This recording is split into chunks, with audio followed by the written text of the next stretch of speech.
To RJVN channel. ಇಂದು ನಾವು ಕಟೀಲು ದುರ್ಗಾ ಪರಮೇಶ್ವರಿ ದೇವಸ್ಥಾನಕ್ಕೆ ಸಂಜೆ ಬಂದಿದ್ದೀವಿ. ನಾವೊಂದು 7-8 ಜನ ಬಂದಿದ್ದೀವಿ. ಈಗ ಟೈಮು ಸಂಜೆ 5:30 ಆಗಿದೆ.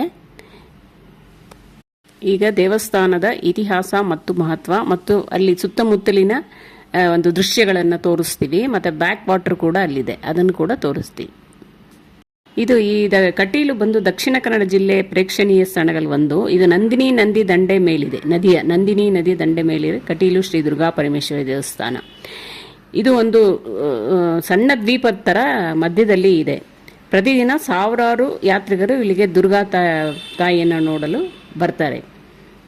ಈ ಆಧ್ಯಾತ್ಮಿಕ ಕೇಂದ್ರ ಹಿಂದೆ ಸೊಗಸಾದ ಒಂದು ಪೌರಾಣಿಕ ಕಥೆ ಇದೆ. ಹಿಂದೆ ಶುಂಭ ಮತ್ತು ನಿಶುಂಭರ ರಾಕ್ಷಸನ್ನು ದುರ್ಗೆಯ ಸಂಹರಿಸಿದ ಕಾಲದಲ್ಲಿ ಅವರ ಮಂತ್ರಿಗಳಲ್ಲಿ ಒಬ್ಬನಾದ ಅರುಣಾಸುರನು ಯುದ್ಧಭೂಮಿಯಿಂದ ಓಡಿ ಹೋಗಿ ತನ್ನ ಪ್ರಾಣವನ್ನು ಉಳಿಸಿಕೊಂಡಿದ್ದನು. ಅವನು ರಾಕ್ಷಸರ ನಾಯಕನಾಗಿ ಋಷಿ ಮುನಿಗಳ ತಪಸ್ಸು, ಯಾಗ, ಯಜ್ಞ ಮುಂತಾದವುಗಳಿಗೆ ವಿಘ್ನವನ್ನು ಒಡ್ಡತೊಡಗಿದನು. ಇದರಿಂದ ಋಷಿ ಮುನಿಗಳು ಯಾಗ ನಡೆಸಿದಂತಾದಾಗ ಕುಪಿತಗೊಂಡ ದೇವತೆಗಳು ಭೂಮಿಗೆ ಮಳೆ ಸುರಿಯುವುದನ್ನು ನಿಲ್ಲಿಸಿಬಿಟ್ಟರು.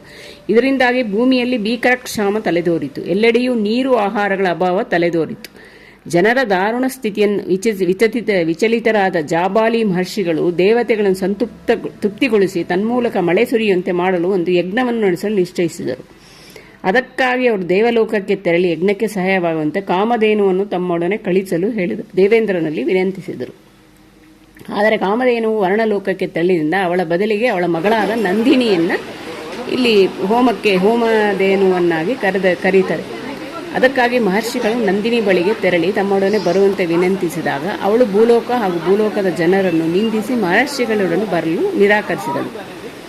ಇದರಿಂದ ಮನನೊಂದ ಮಹರ್ಷಿಗಳು ಭೂಲೋಕದಲ್ಲಿ ನದಿಯಾಗಿ ಹರಿಯುವುದಂತೆ ನಂದಿನಿಗೆ ಶಾಪ ಕೊಟ್ಬಿಡ್ತಾರೆ. ನಂದಿನಿಯು ಕ್ಷಮಿಸುವಂತೆ ಪ್ರಾರ್ಥಿಸಿದಾಗ ಕರುಣಾಪೂರ್ವಕದ ಮಹರ್ಷಿಗಳು ಶಾಪ ವಿಮೋಚನೆಗೆ ಆದಿಶಕ್ತಿಯನ್ನು ಪ್ರಾರ್ಥನೆ ಮಾಡಿತು ಅಂತ ಹೇಳ್ತಾರೆ. ಅದರಂತೆಯೇ ನಂದಿನಿ ನಡೆದುಕೊಂಡು ಪ್ರತ್ಯಕ್ಷಳಾದಾಗ ಆದಿಶಕ್ತಿಯು ಋಷಿವಾಕ್ಯವನ್ನು ಸುಳ್ಳಾಗಿಸುವುದು ಅಸಾಧ್ಯವಾದ್ದರಿಂದ ನಂದಿನಿಯು ನದಿಯಾಗಿ ಹರಿಯಲೇಬೇಕೆಂದು ಮುಂದೆ ತಾನೇ ಅವಳ ಮಗಳಾಗಿ ಜನಿಸಿ ಶಾಪ ವಿಮುಕ್ತ ಕೊಡೋದಾಗಿ ಅಭಯನ್ನು ಇತ್ತಳು.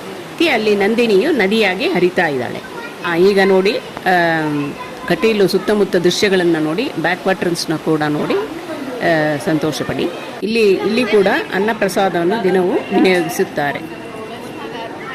ಈ ದಿನ ಕಟೀಲು ದುರ್ಗಾದ ಇತಿಹಾಸ ಮತ್ತು ಮಹತ್ವ ಎಲ್ಲರೂ